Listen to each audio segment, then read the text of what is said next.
Welcome to Bluegrass Home and Garden TV.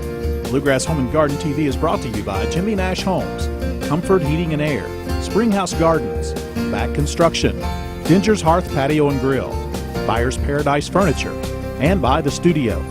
Join us now for Bluegrass Home and Garden TV with Amber Canora. A lot of misconceptions out there, myths, truths, facts, whatever you want to call them. We're going to play a little bit of a Mythbusters today here with Darren with Comfort Heating and Air, because we've been told things maybe over the years that aren't necessarily true that people think might help their systems work more efficiently, but in all reality can make it work harder and causing those energy bills to skyrocket. So let's first talk about shutting off vents altogether, whether it's the winter or the dead heat of the summer. If you've got a room that you're typically not using a lot, is it smart to totally just shut the vent?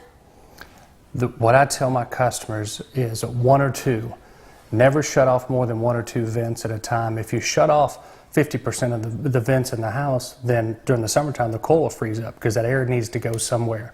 So if you block it off, it can be very inefficient for the system.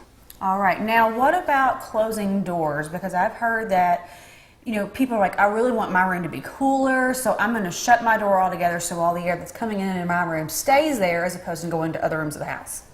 Shutting doors, it's very crucial to get a good air exchange, and a good example is like here. This upstairs has returns in each one of the rooms.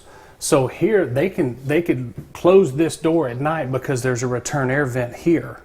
So in this situation, when they go to bed, they could close this door. Now let's say that this is the only return upstairs, and a lot of times the way you can tell is it'll have a filter in it. If you have one return with a filter, then you would need to leave your doors open a little bit or have at least a 1 to 2 inch gap underneath it so you can exchange that air. So that's probably why we're seeing in a lot more homes today, there's a lot more gap between the doors and the floor, where I just thought maybe they were just getting their measurements on. Yeah, somebody didn't have a tape measure that day. Yeah. All right, now another question.